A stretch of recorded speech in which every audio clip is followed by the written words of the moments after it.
नमस्कार, मैं चंदन कुमार और आप देख रहे हैं अपना पसंदीदा चैनल अंगवानी। देश भर के तमाम सीएपीएफ भाइयों को, आप कहीं भी हो, देश के किसी भी हिस्से में हो, सरहद से लेकर नक्सली इलाके में, देश की हिफाजत में आप कहीं भी खड़े हो, आप तक हमारा सलाम पहुंचे, नमस्कार पहुंचे, जय हिंद पहुंचे। आपके लिए इस वीडियो में खास जो मैं आपको बताने वाला हूं कि जो पारामिलिट्री के लोग हैं, जिनको कि समय तक नहीं मिल पाता है कि हमारा वेतन कितना बढ़ेगा, हमारे लिए क्या होगा, उनके लिए मैं एक वीडियो जो है, इस वीडियो में जो बताने वाला हूं वो खास है।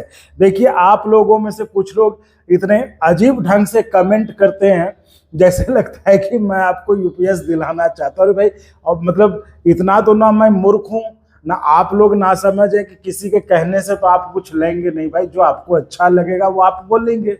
तो हम तो सिर्फ आपको साथियों वो बताते हैं जो हो रहा है।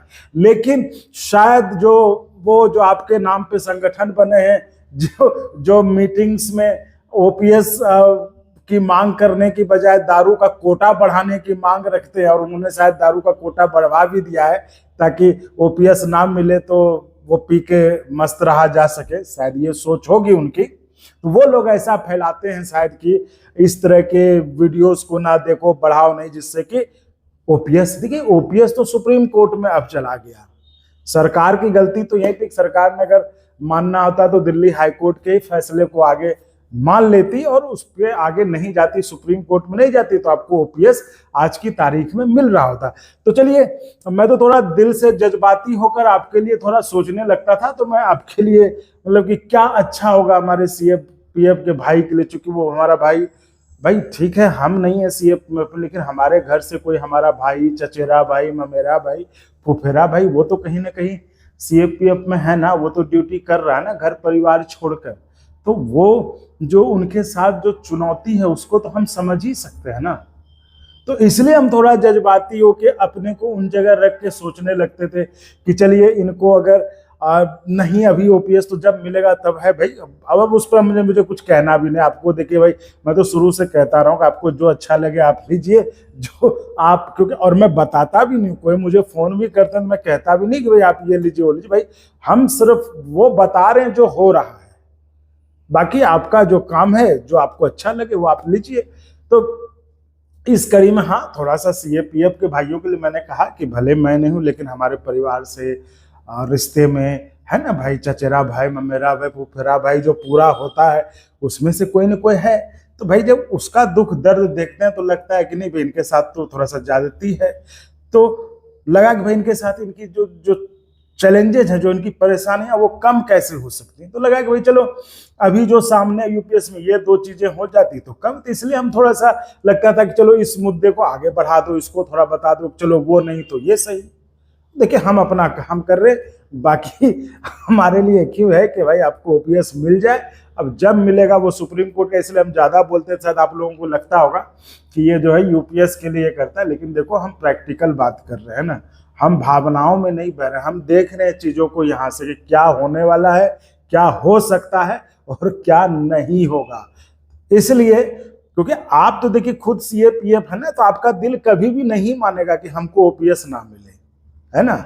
लेकिन हम देख रहे हैं यहां से चीजों को, क्योंकि हमारी बात या जो भी कहिए सब जगह पे देखते हैं कि क्या मिलने वाला है, क्या होने वाला है, उस हिसाब से हम आपको बताते हैं प्रैक्टिकल बात। देखिए, इस सब में कुल मिलाकर सबसे टॉप की बात यह कि फैसला आपको लेना, उसमें हमें कुछ नहीं करना। हम सिर्फ आपको वो बता रहे हैं जो होने वाला है या जो हो रहा है, जिस रास्ते पे गाड़ी आपकी जा रही है वो हम बता रहे हैं सिर्फ। तो इस वीडियो में हम बात करेंगे, इसलिए मैंने कहा कि अब हम आगे उस पर कुछ करेंगे नहीं, जो होगा सुप्रीम कोर्ट में वो हम आपको बता देंगे। बाकी तो इस वीडियो में हम आपको बताएंगे कि अगर आप पारा मिलिट्री में सब इंस्पेक्टर हैं, इंस्पेक्टर हैं, कमांडेंट हैं, आईजी हैं, डीजी हैं, तो आपकी तनख्वाह कितनी बढ़ सकती है।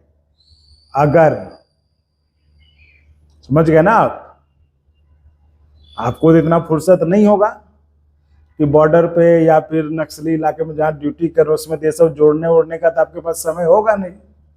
तो इस वीडियो में हम यही आपको बताएंगे कि पारामिलिट्री के जवानों में जो इंस्पेक्टर हैं, सब इंस्पेक्टर हैं, कमांडेंट हैं, डीजी हैं, आईजी हैं, इन सब में कितनी बढ़ोतरी हो सकती है 8वें वेतन आयोग के बाद।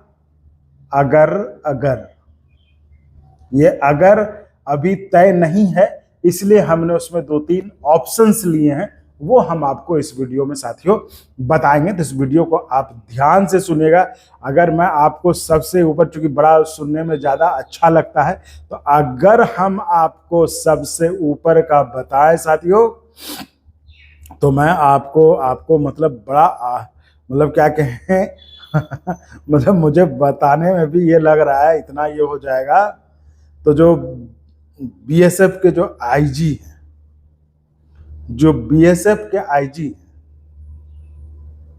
उनकी तनख्वाह 3,70,000 हो सकती है। समझ रहे हैं आप?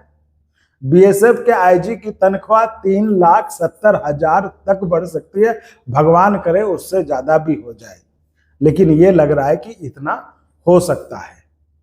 तो साथियों, ये मैं कह रहा कि आईजी की जो सैलरी है वो 3,70,000 तक हो सकती है।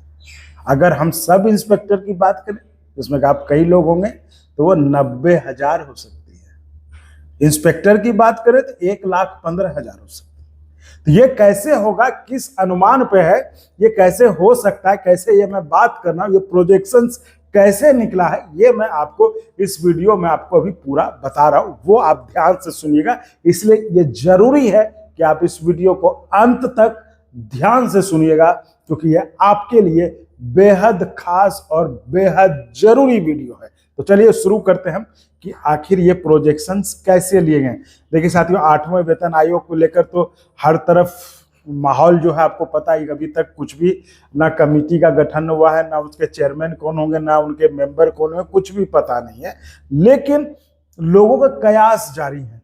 तो ऐसे में जो हमने आपको पहले भी बताया था कि जो फिटमेंट फैक्टर है, ये जो बता रहे हैं लोग कि मतलब इससे इसके बीच होने का अनुमान है। तो अगर हम 2 फिटमेंट फैक्टर पर कल को, जिसके बारे में की सबसे ज्यादा चर्चा, फिर आपको बता दूं कि ये चर्चा पे बात हो रही है, ये मत कल कहिएगा कि नहीं ये बोला था, नहीं, ये चर्चा पे बात हो रही है और कहा जा रहा है कि इतने पे आपका फिटमेंट फैक्टर रह सकता है। तो अगर इस 2 फिटमेंट फैक्टर पर हम तमाम जो पारामिलिट्री में जो रैंक्स होते हैं, जो पद होते हैं, उस पर जो कर्मचारी, उनका जो तनख्वाह है, तो वो अगर हम उसको कैलकुलेट करें तो आपकी तनख्वाह इतनी हो सकती है। वो हम आपको बताने जा रहे हैं इस वीडियो में। तो इस वीडियो हम चलिए शुरुआत करते हैं। आपको हम बता दें पहले कि हम एक उदाहरण के तौर पर हम बीएसएफ का लेके चलते हैं। लेकिन पैरामिलिट्री फोर्सेस में तो आप जानते हैं कि BSF, CRPF, ITBP, Assam rifle, सब है।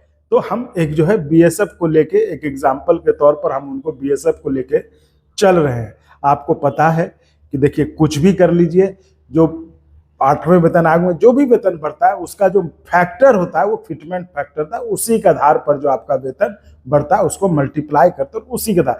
तो बीएसएफ में जो रैंक्स होते हैं उसके आधार पर हम अगर देखें तो जो पहला रैंक होता है कांस्टेबल का होता है। मतलब हम कांस्टेबल लेवल 3 में कांस्टेबल का जो वेतन है वो स्टार्टिंग बेसिक पे होता है 21,700। उसके बाद लेवल 4 होता है जो कि हेड कांस्टेबल है, जो कि आपको बेसिक पे उनका 25,500 होता है। उसके बाद सबऑर्डिनेट ऑफिसर्स होता है, जिसमें असिस्टेंट सब इंस्पेक्टर एएसआई जिसको कहते हैं, वो लेवल 5 होता है। उसमें जो है 29,200 से उनका बेसिक पे शुरू होता है। उसी तरह सब इंस्पेक्टर जो कि लेवल 6 में आते हैं, उनका जो होता है 35,400 रुपए। उसी तरह लेवल 7 में जब हम आते हैं, जो कि इंस्पेक्टर होते हैं, उनका जो है 44,900 रुपए बेसिक पे होता है, स्टार्टिंग है ना। अब अगर हम मिड लेवल की बात करें तो जो असिस्टेंट कमांडेंट हैं, जो कि लेवल 10 में आते हैं, उनका बेसिक पे स्टार्ट होता है 56,100 रुपए से। उसी तरह डिप्टी कमांडेंट जो कि लेवल 11 में आते हैं, उनका वेतन शुरू होता है 67,700 रुपए से, है ना। इसी तरह अब हम, ये तो आपको मिड लेवल का बता दिए, नीचे का और मिड लेवल का। अब हम आते हैं टॉप लेवल में, है ना, जिसका कि थोड़ा सा भी फिटमेंट फैक्टर हो तो वेतन बहुत बढ़ जाता है। तो सेकंड इन कमांड लेवल 12 हो गया, जिसका कि स्टार्टिंग बेसिक पे है 78,800 रुपए। उसके बाद कमांडेंट है जो कि लेवल 13 में आते हैं, उनका 1,23,100 रुपया बेसिक पे होता है स्टार्टिंग, है ना। इसके बाद डीआईजी हैं, डिप्टी इंस्पेक्टर जनरल, जो कि लेवल 13A में 13A में आते हैं, जिनका कि 1,31,000 बेसिक पे होता है। इसके बाद आते हैं लेवल 14 यानी लेवल 14 जो कि आईजी का होता है, इंस्पेक्टर जनरल, जिनका कि 1,44,200 रुपए बेसिक पे होता है स्टार्टिंग। उसी तरह हम अगले में आए लेवल 16 जो कि स्पेशल डीजी का होता है, एडिशनल डीजी उसको कहते हैं, उसमें 2,05,400 रुपए का होता है। और उसके बाद लेवल 17 डीजी डायरेक्टर जनरल का होता है, जिसका कि 2,25,000 रुपए स्टार्टिंग होता है बेसिक का।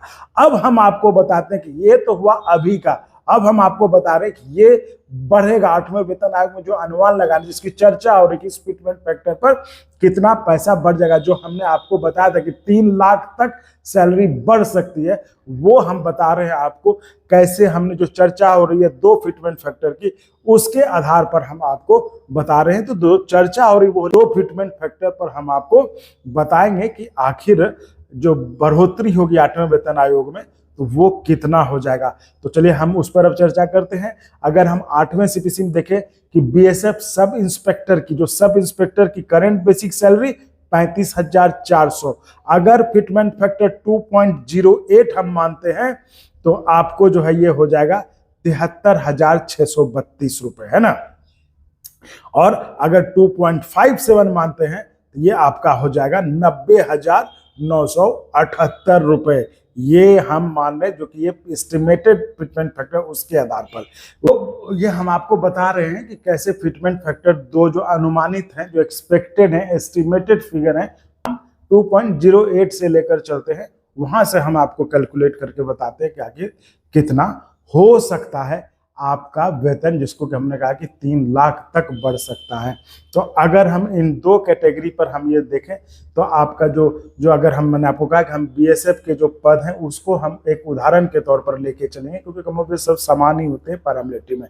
तो बीएसएफ सब इंस्पेक्टर जिसकी करंट अभी की बेसिक सैलरी 35,400 रुपए है, अगर उसको 2.08 फिटमेंट फैक्टर से हम कैलकुलेट करें तो 73,632 रुपए तनख्वाह हो जाएगी बीएसएफ के सब इंस्पेक्टर की। ये बेसिक सैलरी की बात कर रहा हूं मैं, ठीक है, ये बेसिक सैलरी, उसके ऊपर आप जोड़ लीजिए कितना होगा, है ना। इसी तरह हम अगर 2.57 फिटमेंट फैक्टर काउंट करें तो ये हो जाएगा 90,978 रुपए। उसी तरह ये तो बताया इन सब इंस्पेक्टर। अब हम बीएसएफ इंस्पेक्टर की बात करें तो उसका करंट बेसिक 44,900 रुपए है। अगर हम 2.08 फिटमेंट फैक्टर को माने तो 93,392 रुपए हो जाता है वो, है ना। और उसी तरह 2.57 माने तो 1,15,000 रुपए हो जाता है इंस्पेक्टर की बेसिक सैलरी। उसके ऊपर जो है वो आप समझ रहे होंगे, क्योंकि आप खुद सरकारी कर्मचारी, तो आपको पता है उस पर क्या क्या जुड़ता है, तो उस पर हम डिटेल में नहीं जाएंगे, हम सिर्फ आपको बेसिक सैलरी के बारे में इसमें बता रहे हैं।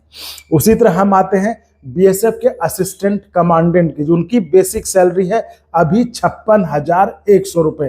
तो अगर फिटमेंट फैक्टर 2.08 होता है तो वो हो जाएगा 1,16,688, और वही हो जाएगा ये 1,44,177 अगर ये फिटमेंट फैक्टर 2.57 होता है।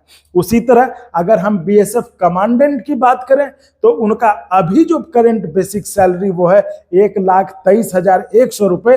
तो ये जो आंकड़ा है, ये जो पैसा है वो 2,56,048 रुपए हो जाएगा अगर फिटमेंट फैक्टर 2.08 होता है तो। और यही अगर फिटमेंट फैक्टर 2.08 से बढ़कर 2.57 होता है तो ये जो आपका तनख्वाह है ये आपका 3 लाख जो है 16,000 हो जाएगा। तो ये आपको हमने बीएसएफ कमांडेंट के बारे में हमने आपको बता दिया।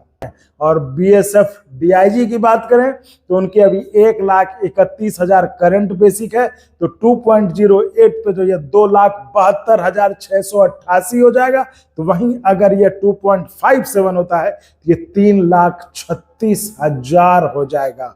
और अगर हम बीएसएफ आईजी की बात करें तो जिनकी बेसिक सैलरी 1,44,200 है और 2.08 का फिटमेंट फैक्टर अगर इनको मिल जाए तो 2,99,000 यानी पूरा 3 लाख हो गया।